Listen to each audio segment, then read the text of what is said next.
Okay folks, so we've selected our farmer, we've moved our farmer into this lovely sunflower Tuscan landscape, and we've placed him along the bottom where he has to be because of the natural crop across his waist there.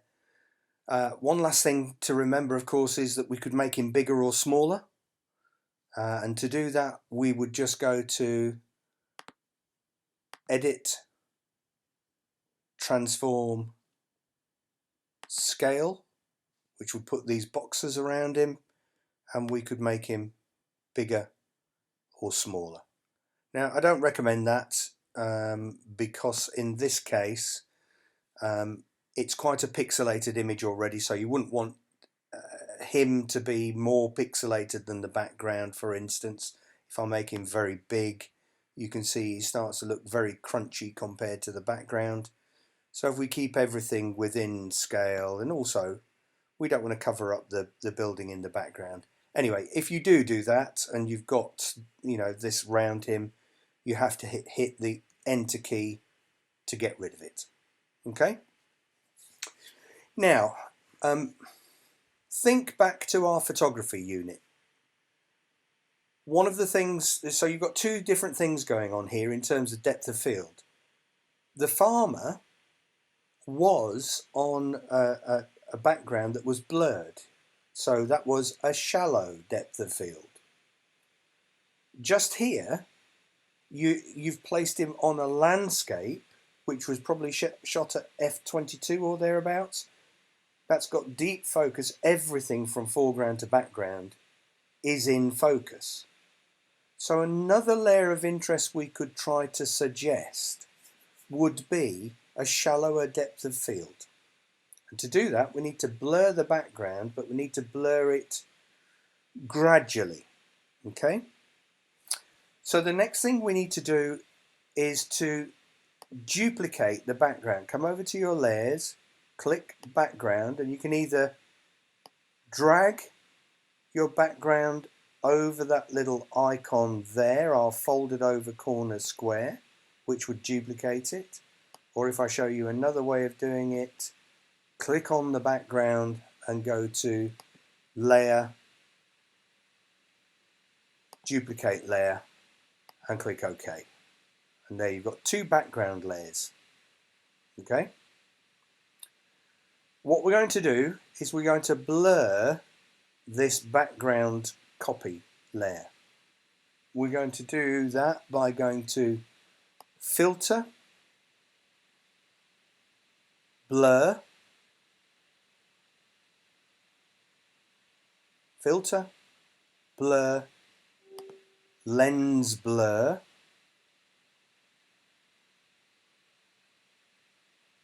let me just turn off my email. I should have turned off my emails because we're getting emails from Heather halfway through this. Hi Heather, how are you doing?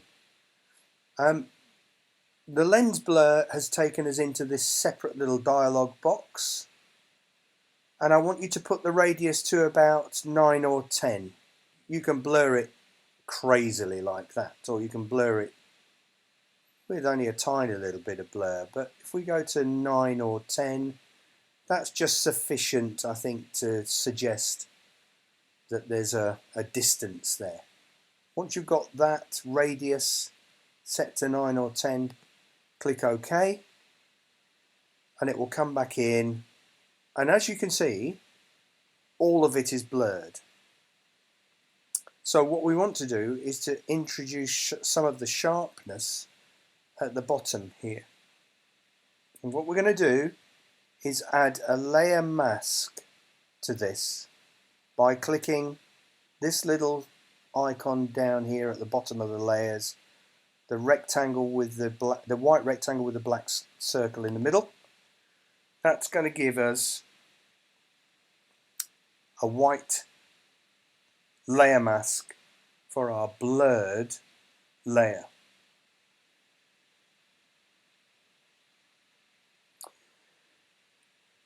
Let's add a gradient to that.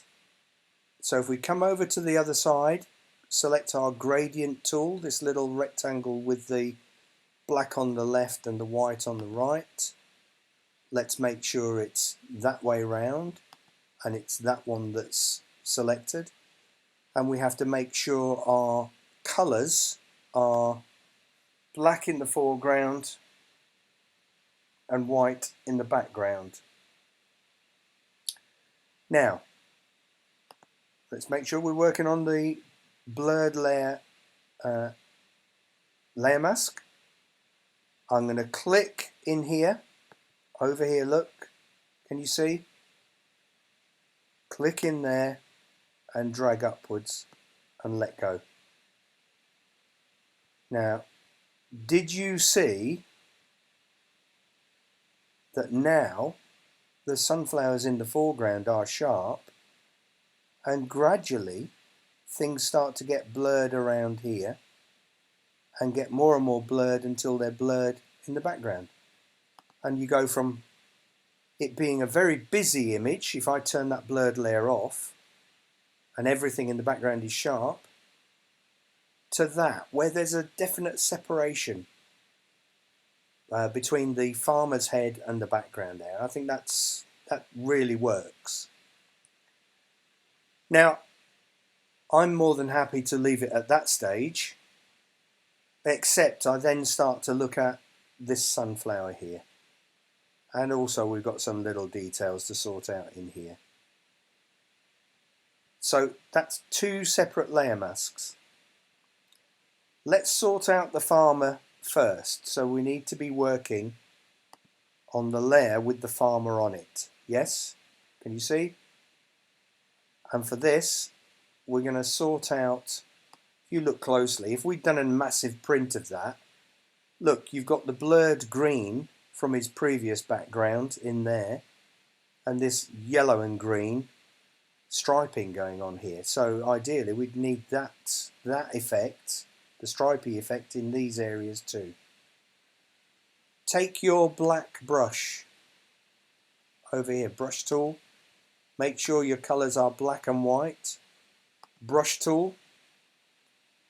If I now come into here, you see by his specks, and I paint with black, hang on one second, that's because I've got the image selected and not the layer mask selected. So if I click on the layer mask, I'm working on the layer mask. My mistake, easy to do.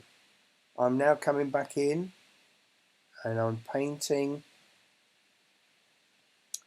in that area inside his specks. And I paint in the areas around his fingers and his ear, and it's revealing the sunflowery background into that area, which just makes it that little bit more convincing. You can make your brush quite small for detail, a little bit of detail in there. I think we said there was a little bit down here as well. Yeah, there you go. By the bottle. And that just pulls that area together a bit more. Okay, let's just check out that one over here. Yeah.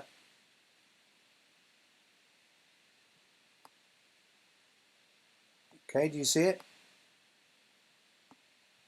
Cool. So that's the image of the man sorted out. But look, we have this sunflower over here that I'd like to be sharper. It's sharp at the bottom and then goes bizarre at the top. So if we now click on the blurred layer mask, and again we have our brush and we have our black, we can paint over this sunflower and into the petals.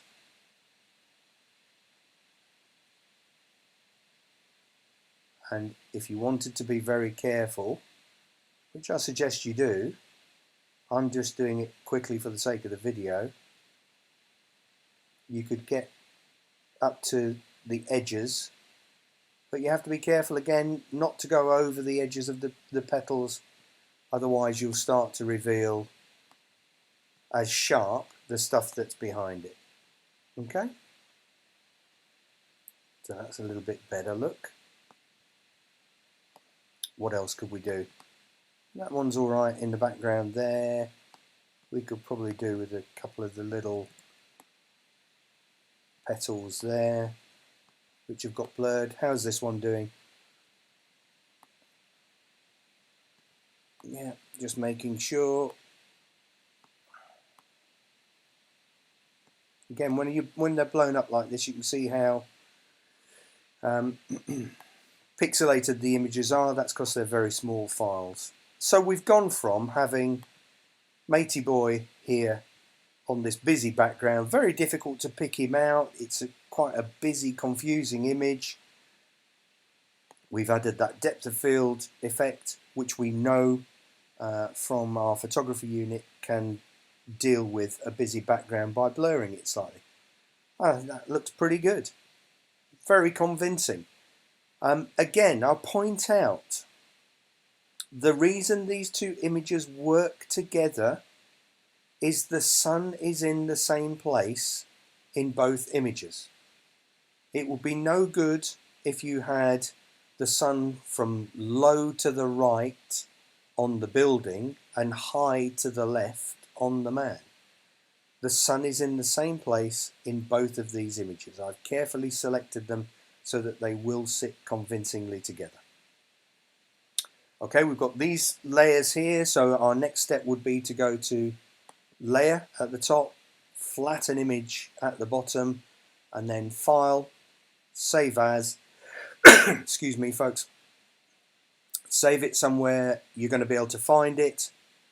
Save the two source images, assemble them all together, and then if you want to, experiment by pulling one figure out of one environment, putting them in another. Just take the time to make sure that the selection of the figure is tidy, convincing, accurate, and as sharp as you can get it. That way you give yourself the best chance of making the whole thing look convincing. Okay folks, another good exercise. Looking forward to seeing you all again soon, but I'll be in touch in the meantime with our final two Photoshop tasks, and then our main thing to do will be to pull the Unit 2 workbook together and the two portfolios. Speak soon folks, all the best, stay safe.